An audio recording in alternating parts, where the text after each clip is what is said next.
guess for me, my parents were sort of entrepreneurs. I just never really latched on to that's what I needed to go do. They owned a video store chain in tiny towns of Texas, you know.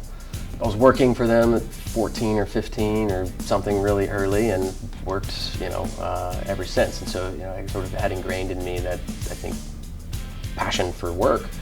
I thought that would yield itself after my engineering degree as something like a lawyer, but what really got me excited was seeing technology like the internet. I started college in '96, and so, you know, it went from IRC chats and, you know, this capability to communicate with someone across another university was just emerging.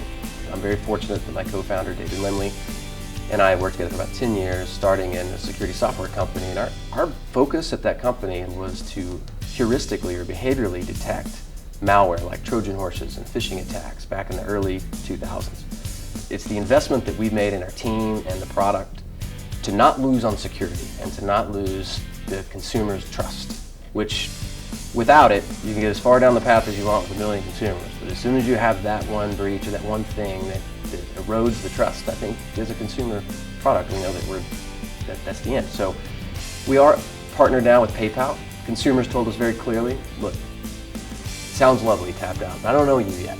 We learned a lot about what it takes to secure payment information so that it's publicly identifiable information, sensitive as well as compliant with today's payment standards. Bars and restaurants like TGI Fridays, whom we just launched with, or your bar on the corner. There's 500,000 locations that give us this full service tab-centric kind of a model, hence sort of the name. I was the founding CEO for the first 2.5 years, and we recruited a great guy out of LA, moved his family from next door to the Kardashians to come and help us build this company and really take it to scale. And it was a key skill set that we needed. We also needed someone that built a big business, you know, managed very large teams, you know, all these things, which we've managed large teams before and, you know, probably would have gotten by there. But the reality is you take the rock star when you can get the rock star. And with Paul, we get deep finance background, deep leadership background, you know, great insight into a business and connectivity to venture capital, new sources of partnership and revenue. So at the end of the day, I think what an entrepreneur should focus on is winning. And if it becomes too personal on a title or anything like that, I think you're missing the point. Starting a business in Austin, perhaps, versus West Coast is, you know, you start a business, you're worried that someone's going to steal your idea, I think. It's an inherent fear.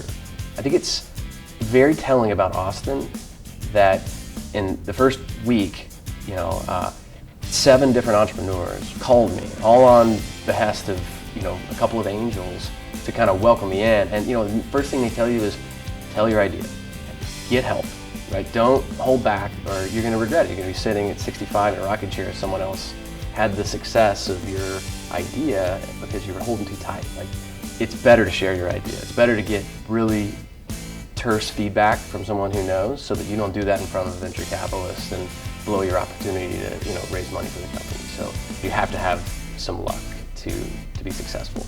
So, you know, at Tabbedout, we wanted to implement a culture, hence our lobby, which has a built-in bar, you know, DJ booth for Wednesdays and some Fridays. We have 2 resident DJs that honor us with their services gratis.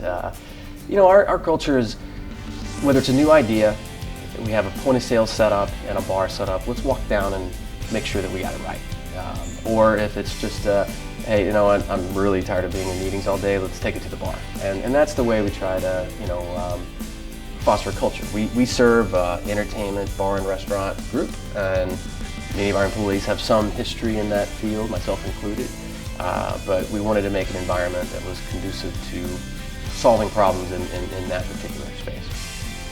I believe an entrepreneur is a craftsman at the core, where you create something that may have in itself its own form and function into something that solves a real problem out of that initial material.